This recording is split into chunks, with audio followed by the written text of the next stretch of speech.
So, you just achieved level 80, and you're interested in learning how to get the best loot for your spec, eh? Well, look no further. My name is Agronus, and I have complete best in slot, and I'm ready to raid.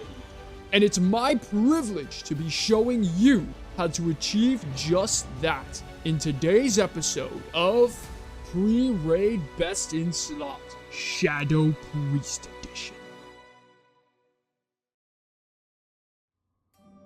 Welcome back, ladies and gentlemen, to the channel. My name is Sky, and today we're going to be going over Pre-Raid Best in Slot or Shadow Priest in Wrath of the Lich King. I want to quickly go over some super information about hit rating. Because you are a range caster DPS, you will want a total of 17% hit rating, also known as 446. You can skip 3% if you're in a raid with a Shadow Priest or a Moonkin with Fairy Fire spec. If you're an Alliance player with Drenai in your group, you can take off 1% as well.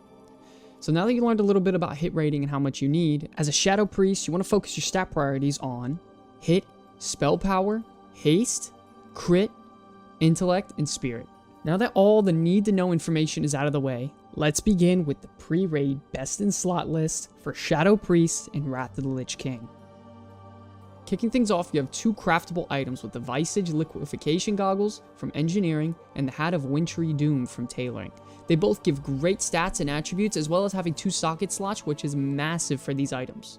The Tailoring Hat isn't that difficult to craft, so it definitely is a great option for a starter piece, but the goggles are super powerful and will be a bit harder to craft due to the Frozen Orb requirement.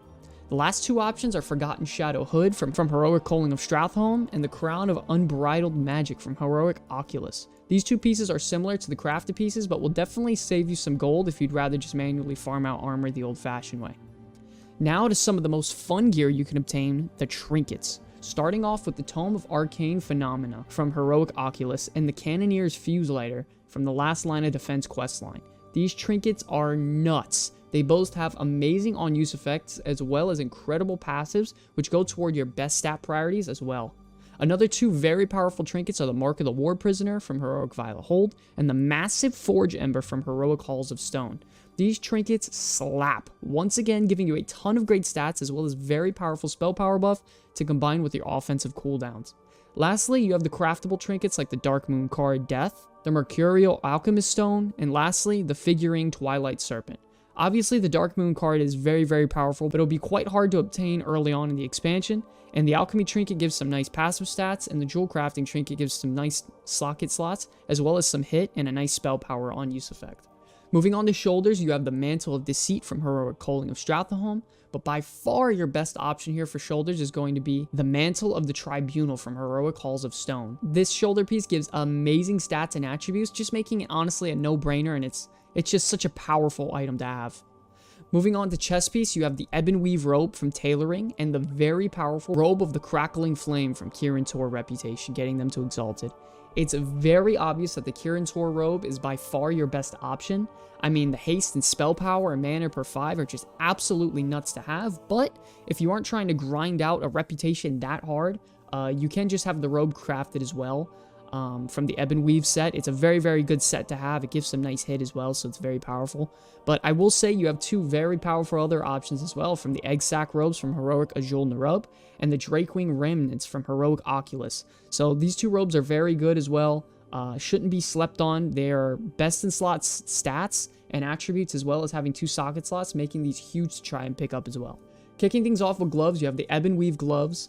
Very powerful gloves from Tailoring, and the Silken Bridge hand wraps from Heroic Old Kingdom. These both give spell power as well as haste or hit, so they're both very good options to try and pick up. Additionally, you do have the traditional dyed handguards from Heroic Halls of Lightning, which gives haste, spell power, and a socket slot as well. And then you have the Gloves of Glistening Runes from Heroic Nexus for the nice critical strike, a chunk of spell power, and the socket slot also. Honestly, all these are really good pickups, and you'll be happy with any one of these additions. Now, moving on to the legs, you have the Frostmoon Pants from Tailoring, which are very easy to craft. A great starter piece if you don't have anything. Then you have the powerful items like the Woven Braquet Leggings from Heroic Halls of Lightning, the Sorrowgrave's Breeches from Heroic Utgard Pinnacle, and the Breeches of the Caller from Heroic Utgard Keep. All 3 of these are very strong items, with the Breeches having 2 socket slots, which is massive for a leg piece, and all of them giving a nice amount of spell power as well, so that's really good also. Then for the bracers, kicking things off, we have 2 very powerful braces with the Cuffs of Winged Levitation from Heroic Oculus and the Savage Wound Wrap from Heroic Draktheron Keep. These pieces are fantastic due to the massive spell power and haste, which is 2 of your best stats. After that, you have some pretty good pieces in the Azure Cloth bindings from Heroic Violet Hold and the Flame Sphere bindings from Heroic Old Kingdom. Both these are decent braces with spell power, and one gives mana regen as well, so they are optional. Not too bad of pieces. Moving on to the waist options, you have the Sash of Wizened Worm from the Wormrest reputation, getting them to Honored, and the Deep Frozen Cord from Tailoring. Both items are pretty solid. They aren't difficult to obtain either.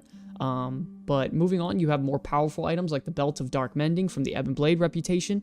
Then you have the Belt of Unified Souls from Heroic Culling of Stratholme. And lastly, you have the Girdle of Bane from Heroic Upguard Keep.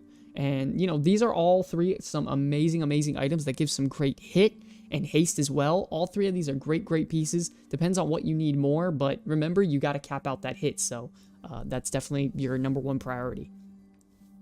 For your boots, starting things off, you have 2 very powerful options with the Sandals of Crimson Fury from the Wormrest reputation and the Silky Ice Shard boots from Tailoring. These tailored boots are absolutely amazing with spell power, haste, and crit on them, as well as the sandals giving haste, spell power, and a socket slot. 2 very powerful items, and then the last 2 pieces are the Cleric's Linen Shoes from Heroic Nexus and the Foot Wraps of Teleportation from Heroic Violet Hold. If you're lacking the hit, grab the foot wraps and socket some hit into it as well and try to hit that cap as much as possible. Now moving on to everyone's favorite part, the weapons. With the wand slot, you definitely want to go with the Wand of Sanlan from Heroic Utgard Keep for the increased hit, or you can go with the Rod of the Fallen Monarch from Heroic Azul Narub for the extra critical strike. After that, we have 2 very powerful weapons with Flameheart Spell Scalpel from Kirin Tor reputation, getting them revered, which is a very good weapon. And then you obviously have the very powerful Titan Steel Spellblade from Blacksmithing. Both of these are very good weapons, though. They give a ton of hit, they give spell power, making them very crucial for a caster to obtain. A couple items that are still great that drop from Heroics are the Staff of Draconic Combat from Heroic Oculus and the Staff of Wayward Principles from Heroic Utgard Pinnacle. These are both great items as well that give a decent amount of haste and spell power, so if you are hit capped, these might be the better option. It really just depends on your stat priority at that point. Starting things off with the neck piece, you have the Necklace of Tal Daram from Heroic Old Kingdom. Due to the hit rating, this will be by far your best option. Then after that, you have 2 pieces with critical strike onto them with the Amulet of the Spellflinger from Heroic Old Kingdom and the Titanium Spell Shock Necklace from Jewel Crafting. Both solid pieces as well, just, you know, different stat priorities. It just depends on what you need more at that point. For back piece, we have 2 very easy pieces to obtain with the Dark Soldier Cape from Ebon Blade reputation Honored, and then the Shroud of Dedicated Research from Kirin Tor reputation Honored. Both of these are very easy to get, not that difficult, but they're decent pieces, nothing too great. Lastly, you have the Death Chill Cloak from Tailoring and the Ancient Dragon Spirit Cake from Heroic Oculus. Both of these are very powerful cloaks, but not as easy to obtain. So it really just depends on what you're trying to do. If you're just going to go for a 2-for-1 on the Kirin Tor rep, that should be your go-to. But if you're down to grind some stuff out, grind some materials out, then go for the Tailoring Cloak. It's really up to you. Now for the rings, you have 2 very nice pieces out of Violet Hold with the Global Signet and the Solitaire of Reflecting Beams. These are great rings, but if you're lacking some hit, you can grab the Prospector's Prize from Heroic Halls of Stone, or you can grab the Ring of Northern Tears from Jewel Crafting. You know, lastly, obviously, you have your Absolute Bis Ring, which is a signet of the Kirin Tor. This is going to cost you a ton of gold, but, you know, the stats heavily make up for it. I mean, this right here is going to be your Absolute Bis early on in the expansion for a good amount of time. Remember, ladies and gentlemen, that I created an Excel spreadsheet with all this information laid out on where to get the loot, how many items drop specifically from which dungeon to, you know, keep you maximizing your efficiency as much as possible. So if you can, please check out the Excel spreadsheet below. Now, let's just say that Wrath of the Lich King dropped tomorrow. Let's just say it dropped tomorrow and I'm just hitting level 80. What would be the first thing that I'm going to do? Well, the first thing I'm going to go do is make sure I have the Kirin Tor tabard on me as quickly as possible. There are a ton of rewards from that faction for you as a caster DPS. And then after I reach level 80, I'm going to be running Heroic Oculus, Heroic Violet Hold, and Heroic Old Kingdom as much as I possibly can. Every single day, I'm going to make sure I do these 3 heroics every day. These 3 dungeons give potentially 15 items for you to obtain, which is absolutely massive for gearing up efficiently. Also, you'll be getting a ton of reputation for your tabard, for the Kieran Tor reputation, to possibly get that chest piece, or that dagger, or that weapon. Very, very crucial in that as well. By the way, you can also go to the Worm Rest tabard for a quick 2-for-1 as well if you want to do that. It just depends on what you'd like. But if you do manage to get a frozen orb from those dungeons, or maybe buy one from a friend, or get one from off the auction house, or get one from a guildie, if you do manage to get one or two, you can craft some very powerful items like the Ebon Weave Robe, the Ebon Weave Glove, the Titan Steel Spellblade, or if you're engineering the goggles. All of these are incredibly, incredibly huge power spiking items. So if you're definitely looking for a big power spike and you got the frozen orb or the resources, definitely try to go get one of these bad boys, or maybe even two. After that, it's really just simply filling out the rest of the armor gaps and making sure you have your hit rating covered no matter what. That's going to be your #1 priority. So then it's just repeating the steps 1 through 3 for like 3 to 4 or 5 days. And you should have a ton of gear by that point. It shouldn't take too long with this linear path. So it's definitely going to be very, very efficient route to be taking. But okay, ladies and gentlemen, that's going to wrap up this video. I want to thank you all so much for watching, and it is truly an absolute pleasure to be making content for you all.